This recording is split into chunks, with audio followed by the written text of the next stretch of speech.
At para sa ating mga balita, bagong virus ng China ng biktima ng mga bata sa India. India nanawagan na sa World Health Organization. At 20,000 sundalo at mga armas ng US ipinwesto na sa border ng Russia. Vladimir Putin nakaalerto na. Pero bago natin umpisahan ang ating mga balita, mangyari po lamang na i-like ang video ito para sa patuloy na paghahatid natin ng ating mga updates mula sa loob at labas ng bansa. Malaking tulong po ang inyong like para sa aming mga content creator. Maraming salamat po mga kababayan.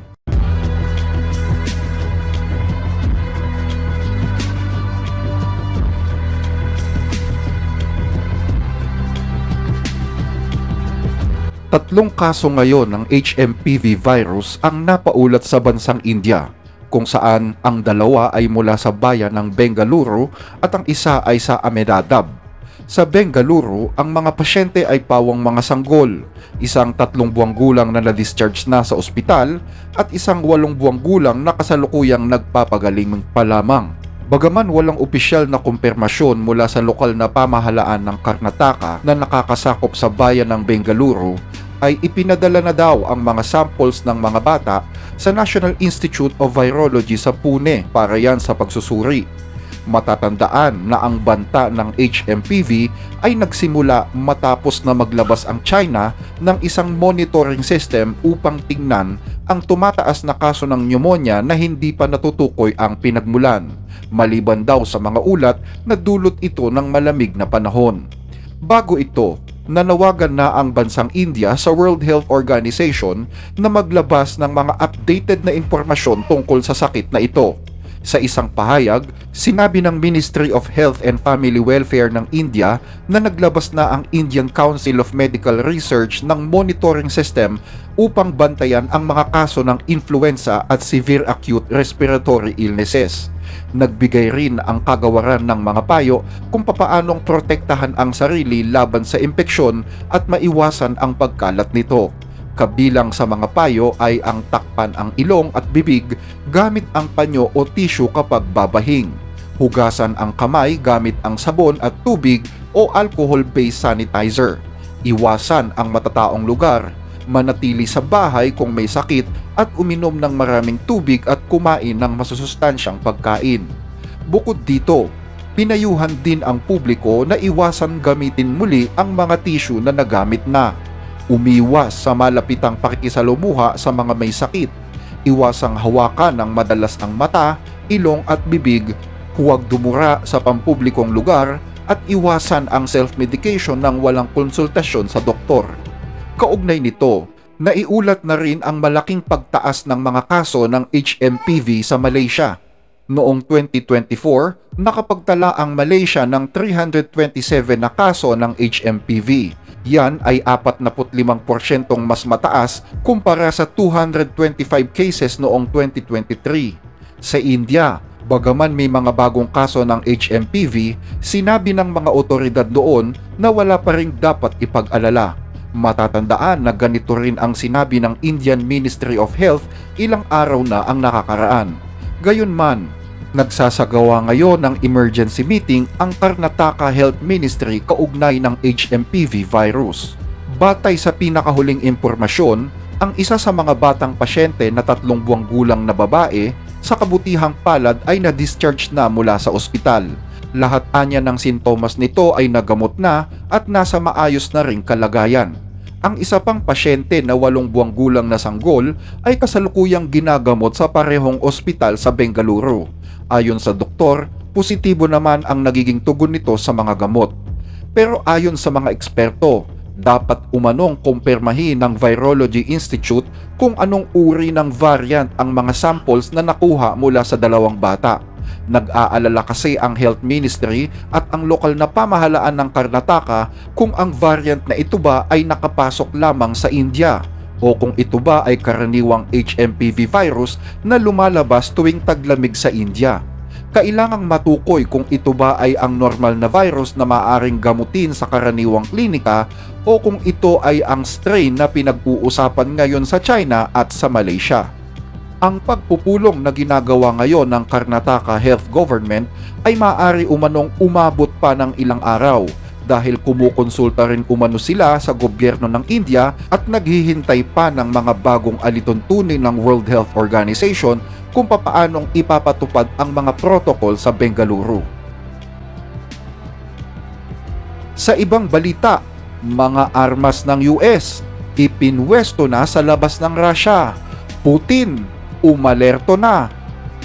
Kamakailan ay nagsimula na ang US Army ng pag-unload ng mga mabibigat na kagamitang militar sa bayan ng Gdynia sa Poland. Ito ay bilang bahagi ng patuloy na rotation ng puwersang Amerikano sa Europa. Noong Enero 3, naganap ang pagdiskarga ng mga armored na sasakyan kabilang ang mga tangke at transport vehicle sa daungan ng Gdynia bilang tanda ng pagdating ng pinakabagong kagamitan para sa bagong deployment ng US Army sa rehiyon. Kabilang sa deployment na ito ang 1st Armored Brigade Combat Team or ABCT ng 3rd Infantry Division, isa sa mga unang unit na tumanggap ng pinaka-advanced na sasakyan sa inventaryo ng US Army. Kabilang sa mga kagamitang ibinaba ay ang M1A2 SEP V3 Abrams main battle tanks, pati na rin ang JLTV or Joint Light Tactical Vehicle sa iba't ibang configurations.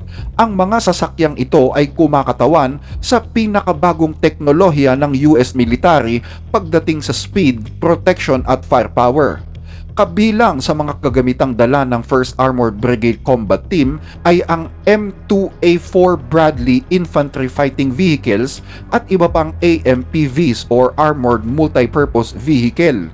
Yan ay upang lalo pang palakasin ang nasabing unit. Mahalaga ang mga kagamitang ito upang mapanatili ang pagiging epektibo ng nasabing unit sa mga mahihirap at strategic location sa Eastern Europe. Ang nasabing rotation ay upang palitan ang 1st Armored Brigade ng 1st Cavalry Division na nakaistasyon ngayon sa Poland. Pero ang talagang headquarters nito ay nasa Texas. Ipinadala ang unit sa Europa upang mapanatili ang puwersang Amerikano sa rehiyon. Ang 3rd Infantry Division ay may headquarters naman sa Fort Stewart sa Georgia.